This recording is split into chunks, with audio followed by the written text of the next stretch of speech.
Why do we keep placing our hopes for change in a single person?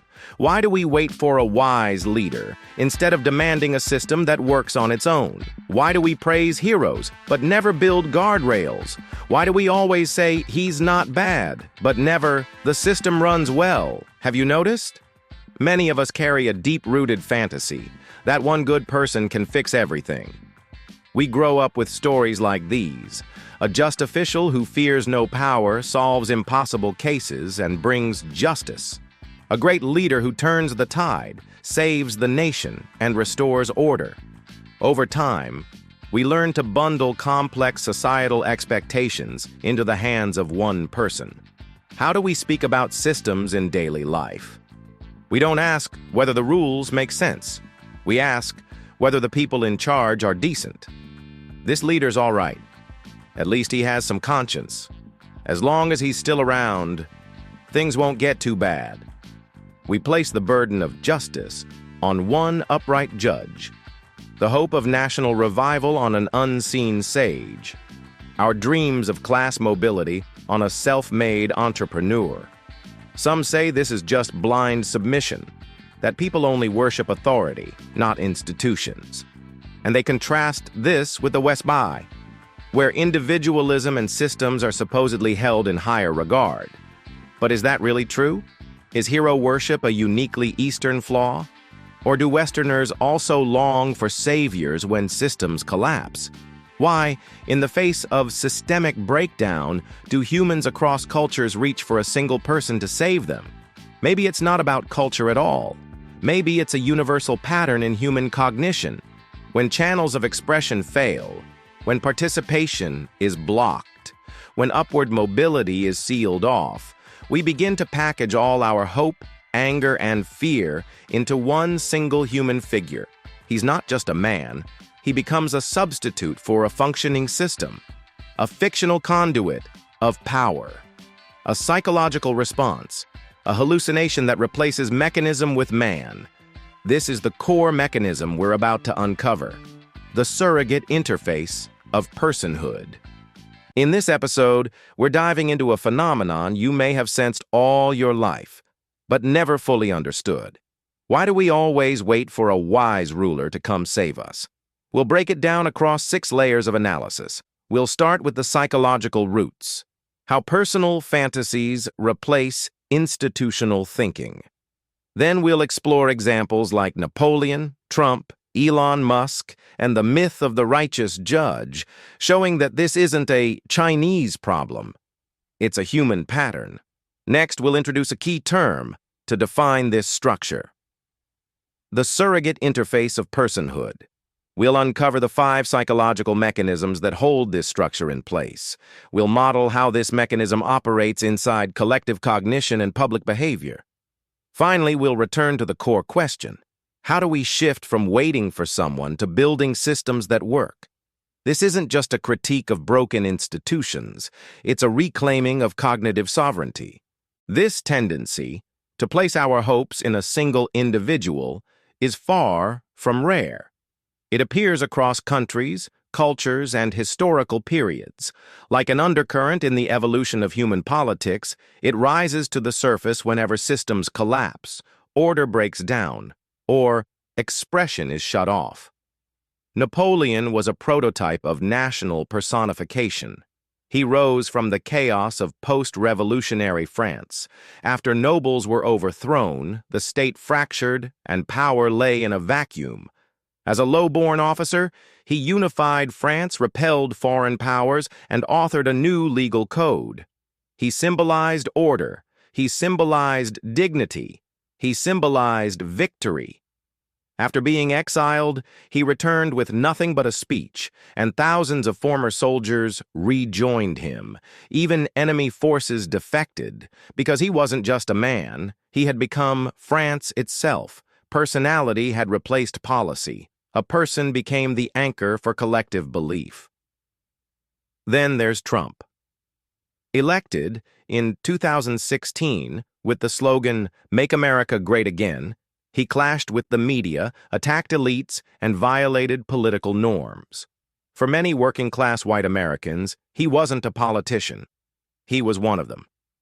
Even after losing the election, being banned from platforms, and facing legal trials, his influence persisted. He became the outlet for disillusionment with the system, the emotional relay for institutional fear. Then came Musk, founder of SpaceX, Tesla, Neuralink. He claimed to be expanding the boundaries of human civilization. He defied regulators, embraced chaos, preached radical freedom, and was crowned a tech messiah. In an age spiraling out of control, he offered a new framework for belief. He stopped being a businessman. He became an interface to the divine. And finally, the age-old myth of the righteous judge in China. In a system where power was opaque and centralized, where citizens could neither supervise nor participate, emerged a historical logic of comfort. As long as there's one honest official, things won't be that bad. Bao Zheng, Hai Rui, Zhao Yulu, each became a symbolic patch for a broken system. When institutions couldn't be fixed, people placed their hopes in individuals who hadn't lost their humanity. Now, look at all these figures. They seem wildly different, but their structural roles are nearly identical. When systemic trust collapses, when institutions stop responding, societies instinctively search for a surrogate interface of personhood. Hope, fear, faith, rage, reform, all get bundled and projected onto one individual. This person doesn't have to be perfect. They don't even have to be rational. As long as they symbolize a possibility, they're granted the function of salvation. This is not about superstition. It's about powerlessness. It's not that the people don't want to build systems. It's that the system no longer lets them. And that's the foundational logic behind the surrogate interface. When the system is unreachable, unaccountable, and unrebuildable, people replace it with a person. When we place all our institutional hopes in one person, it's not a coincidence. And it's not just blind idolization. It's the result of 5 deep-rooted psychological mechanisms acting in concert. These mechanisms cut across culture, history, and ideology. They're the survival circuits we fall back on when systems fail. First, paternal projection. What's the first kind of order you learned as a child? Not laws, not systems, but this. Because Dad said so. So we internalized a simple logic. Authority equals safety. Commands equal rules. Father equals justice. As adults, when the system breaks down and society descends into chaos, we can't find the language of governance. So we revert to a childhood template. Isn't there someone who can take charge? Can someone make this right? We're not really craving a person. We're reaching for a substitute mechanism. What we want isn't a leader. It's the safety of a father who knows how to handle things. This isn't ignorance. It's the collective residue of a society that never outgrew paternal dependence. 2. Learned powerlessness. When you speak up again and again and nothing changes, you start saying, "What's the point?" No one's listening. You begin to believe that everything is already decided from above, that you're just a spectator, that protest is a joke. This is cognitive conditioning. You're not silent because you don't care. You're silent because you were trained not to speak. When all channels of expression are blocked, emotion looks for an escape route. And you start to wonder, isn't there someone who can speak for me, fight for me, carry the burden? This isn't laziness. It's an emergency adaptation to a world where agency has been systematically stripped away. Third, blocked mobility. If you had access to real pathways, you'd walk them. But when class is locked, resources hoarded, and feedback broken, you start to fantasize. Maybe if the right person came along, they could lift me up. And that's how the surrogate interface forms. It's not that you want to surrender. It's that you've been trapped in a role that requires waiting for a savior. This is a fantasy of grace born from rupture. When systems won't let you rise, you begin to rely on someone who might pull you up. Fourth, linguistic disempowerment. You're angry. You're aware. You see the injustice. But the moment you speak, someone shuts you down, Who are you to say that? What can you possibly change? Be careful what you say. Your expressive system gets amputated. All you're left with is, he seems okay. At least he listens. Better than the last guy. You no longer speak about systems, procedures, or accountability, not because you don't want to, but because you can't. So you default to the only frame left. Change the person. It's not immaturity. It's the long-term effect of suppression. The language itself has been dismantled. 5. Emotional substitution. When you can't participate, can't express, and even your anger must be moderated, you retreat into fantasy, whispering to yourself, at least he's not evil. He still seems to care. At this point, the person is no longer a person. He becomes the last remaining pillar. In a world where power has been stolen and systems have stopped working. He's flawed, but he's warmer than the machine. So no, the surrogate interface is not blind faith. It's a coping mechanism in a system that no longer allows self-determination.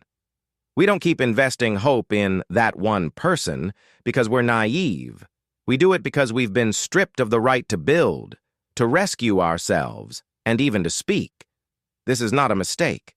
It's a design, a five-fold convergence of mechanisms, the residue of paternal logic, the conditioning of powerlessness, the sealing of upward mobility, the collapse of systemic language, the projection of emotional compensation. It's not that we truly believe only one person can save us, it's that the system leaves us with no other path. This isn't a personal choice, it's a collective trauma response to structural collapse. Now look again at the figures we've mentioned. Napoleon wasn't just a military genius. He was a container of national identity and the fantasy of restored order, emerging when the state fell apart. Trump wasn't just a polarizing politician. He became a symbolic outlet for distrust in the elite system, a channel for anti-structural emotions, a misfit mirror held up by the voiceless. Musk wasn't just a tech entrepreneur. He became a fantasy mechanism for future order, a techno-messianic interface built by a generation stranded in an institutional desert.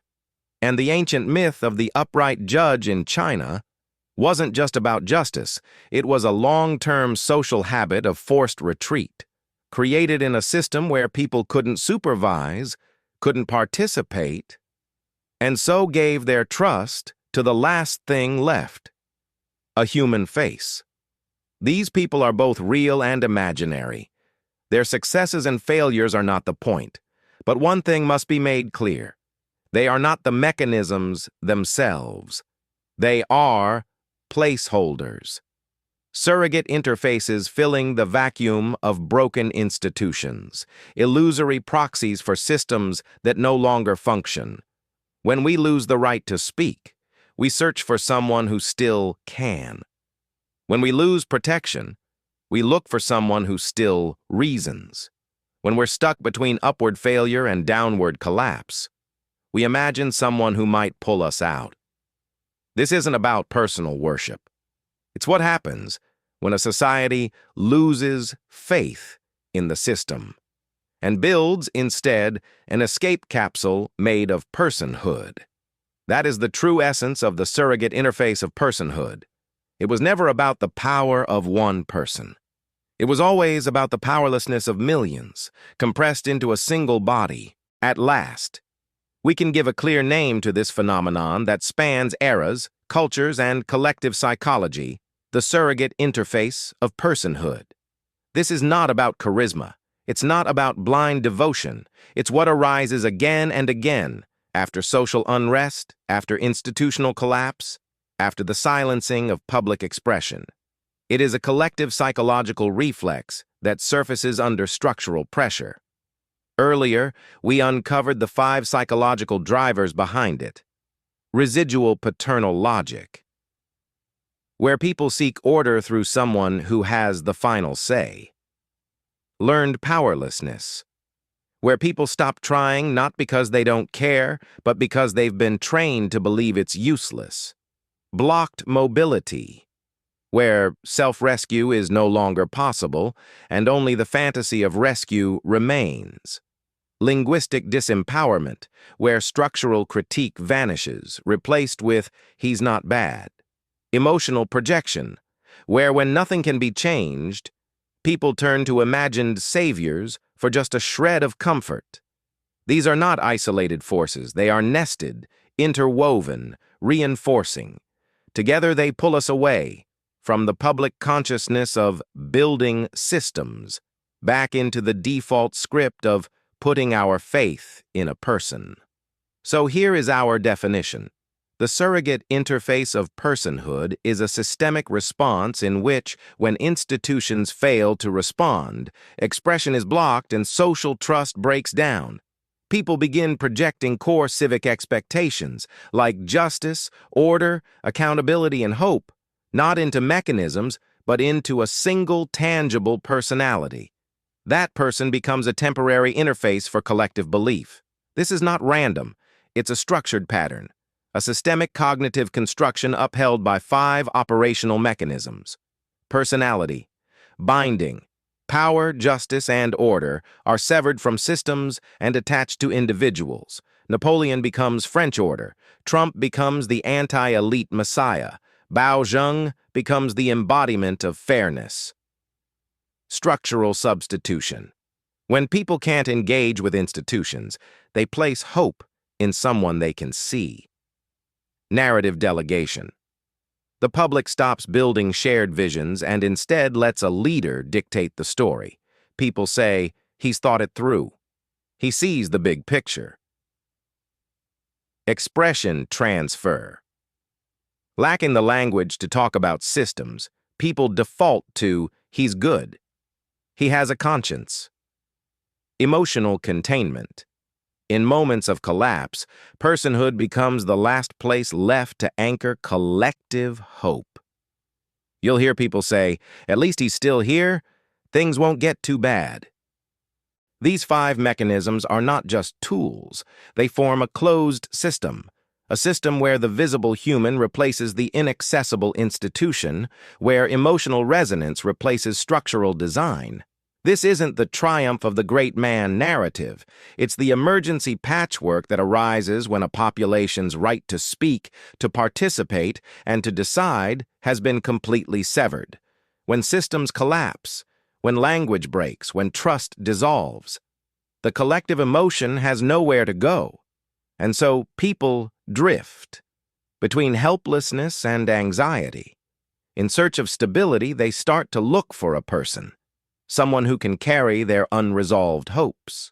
This person gradually becomes a leader, a protector, a symbol of order, a temporary stand-in for a broken system. But once that person collapses, falls, or betrays, the entire projection chain breaks with them, and the people fall into a sudden vacuum of trust and meaning. Then, almost reflexively, they begin a new cycle of dependency, in search of the next salvific personality. From that one person to the system behind it all. The surrogate interface of personhood was once a buffer, a coping mechanism of early civilization. When systems failed and order collapsed, people instinctively reached for someone to make decisions in their place. And yes, sometimes it worked.